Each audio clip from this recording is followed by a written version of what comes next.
Sathya Sai Speaks, Volume 5, Chapter 36. How Far is God?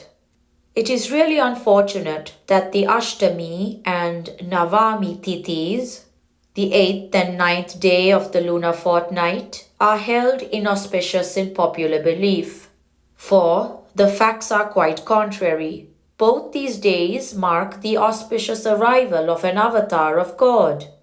The advent of the formless, nameless, timeless, locationless, absolute as the formful, named, living, particular. Sri Krishna was born on the 8th day, and Sri Rama on the 9th day of the white half of the lunar fortnight. Ignoring the sacredness of these days and imagining them to be fraught with unpredictable dangers, if new enterprises are started on those days, is sheer perversity indeed. God takes human form when the godliness that is inherent in man is submerged, when the moral code and the spiritual disciplines that have been prescribed by the experience of godly seekers are neglected, when man slides into beast from which he rose, and becomes a terror to brother man. Krishna is a Yogeshwara, Lord of the Yogis, unattached to the fruits of his labor. God appeared as Krishna to charm humanity by his pranks, his play, his song and sweetness, and to instruct man by his teaching and grace. He was born on this Janamashtami day in the prison where his parents were incarcerated by the very evil forces he had come to exterminate. Sri Rama came to lead man into Dharma, and so he had to be the very embodiment of right justice and integrity. He taught Dharma that should guide the lives of the son, the brother, the friend, the ruler, the husband.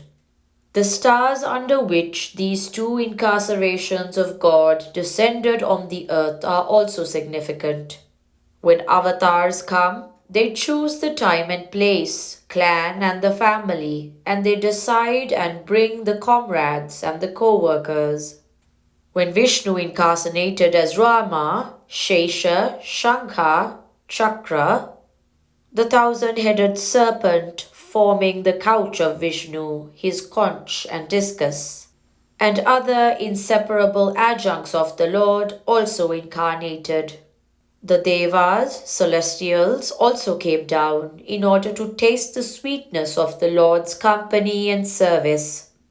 Rohini, the star under which Krishna was born, is related to the attainment of yogic success and the powers that flow from it.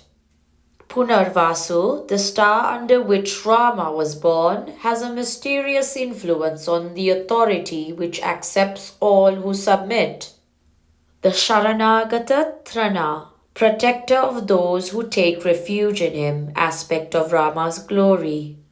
Do not ascribe evil to any day or star.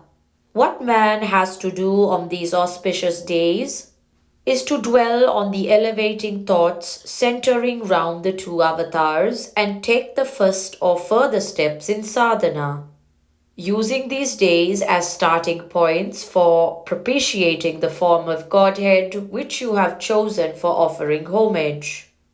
The form which appeals to your innermost yearnings. Do not ascribe evil to any day or star. Every day is good when you spend it for God. Every star is good, provided its light guides your feet to God. This is my advice to you this day. Men are eager to get happiness, and when there is a prospect of earning undiminishable happiness, they jump at the idea. But they are soon tired of the effort. They seek shortcuts, lean on others to carry their weight, and aspire for much fruit in return for a little cultivation. But rigorous discipline and steady faith are absolutely necessary for success in any spiritual struggle. Mere listening to discourses or even delivering discourses will not be of any use. To have that discipline, one has to control the senses which drag the mind towards the pleasurable attractions of the external world. To have the steady faith, one must control the wayward mind that paints an attractive picture in false colors to lure you on from birth to birth. God pays heed to devotees' cry. Provided your intellect is sharp and free from prejudices and predilections, the reality will reveal itself to you in a flash. For it is quite a simple thing, only it must be capable of seeing the problem in its basic essence, apart from all the jumble of irrelevancies. Once, a very learned Pandit was holding forth in a very pedantic manner the story of Gajendra Moksha, liberation of Elephant King from the Bhagavata before the Maharaja in his Durbar hall, before a large gathering of courtiers. He described how the Lord, on hearing the agonized call for succor from the elephant held by the jaws of the monstrous crocodile, hurried from heaven, Vaikunta, without stopping even to collect his insignia and weapons, without even intimating to his consort whither he was bound and on what mission. Suddenly the Maharaja interrupted him with the question, "Tell me, Pandit, how far is this Vaikunta?" The learned Pandit did not know the distance. He was nonplussed, nor did any of the other scholars in the place know the answer. But the servant who was fanning the king from behind the throne offered to furnish the answer, if his impertinence was pardoned. The Pandit was shocked at his effrontery, but the Maharaja allowed him to speak. "Your Majesty, Vaikunta is as far as the cry of the elephant could be heard," he said. "Yes, when the anguish of a devotee's heart is expressed as a cry, or a groan or a sigh, the Lord is as far only as that sound could reach. He rushes to the rescue. His ear is always on the alert to listen to the cry of his children. His residence, Vaikunta, is within hearing distance of every cry from every grief-stricken heart." The illiterate servant knew in a flash the omnipresence and the compassion of the Lord. Mahabharata war is happening within everyone. The Lord is devoid of attachment or hatred. He comes on a mission and is bent only on that task. It is his nature to support the right and admonish the wrong. His task is to restore vision to man, to turn his footsteps along the path of morality and self-control, so that he may achieve self-knowledge. He is himself the supreme example of the teachings of the Gita. He reveals himself in the Gita. The Gita is the one text wherefrom you can get a complete picture of the nature and characteristics of the avatars. He acts as friend, companion, charioteer, teacher, guide, and guardian of his devotees. The Mahabharata war is not a chapter in ancient history. It is taking place in every human breast, between the forces of good and evil. He who recognizes the value of installing the Lord, the Yogeshvara Krishna, as the charioteer, is certain to win. Others fail to foil the forces of evil. They succumb and fall. Accept him as your master. Surrender all activities to him. Dedicate your words and deeds and thoughts to him.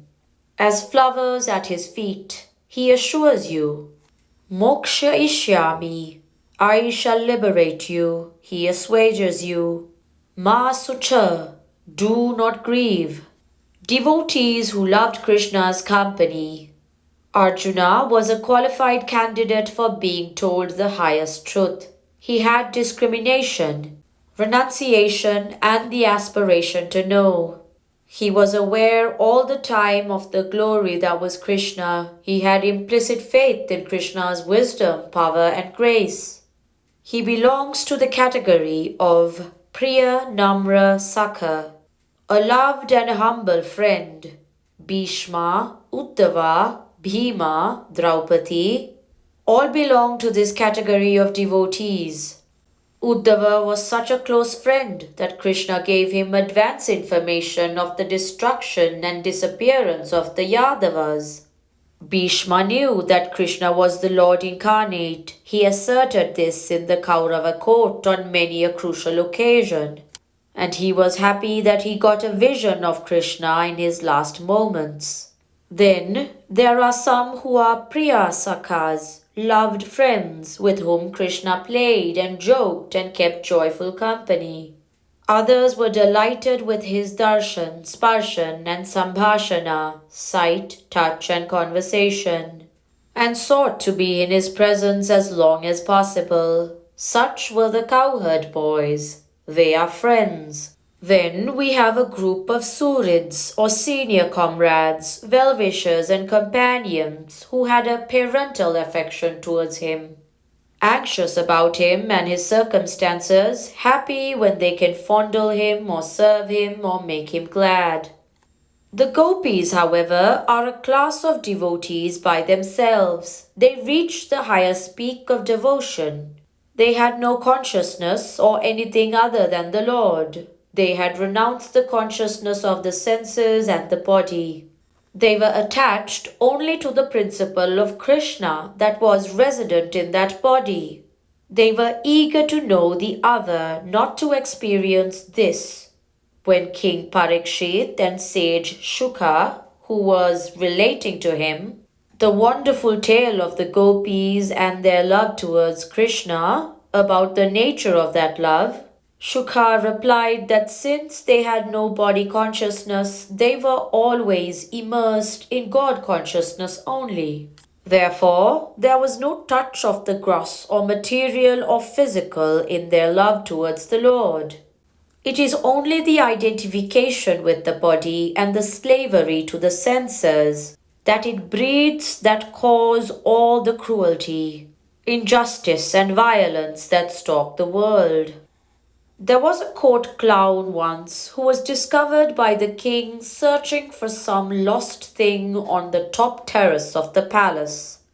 The king asked him what he was looking for. He replied that a camel had broken loose and it might have climbed up the steps onto the terrace, so he had ascended the steps to verify. The king laughed at his absurd surmise, but the clown said, "If you, with all that hump of pride and crookedness of belief, can reach heaven as you believe you can, a camel too can reach the terrace, climbing up the 5 stairs." The Gopis knew the secret of spiritual surrender. Their worship was not tainted by any bargaining spirit. For those who bargain and crave for profit, reverence is equated with the returns. They sell homage at so much per unit of satisfactory response.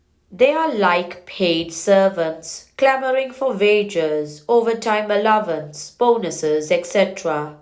They calculate how much they are able to extend for the service rendered. Be, on the other hand, a member of the family, a kinsman, a friend. Feel that you are the Lord's own. Then the work will not tire, it will be done much better, it will yield more satisfaction. And the wages, the master will maintain you in bliss. What more can anyone aspire for? Leave the rest to him, he knows best, he is all. The joy of having him is reward enough. This is the secret of human happiness. Live out your lives on these lines and you will never come to grief. Name bhaktak pranashyati, says Krishna. My devotees never suffer sorrow. Prashanti Nilayam, Gokulashtami, August 19th, 1965.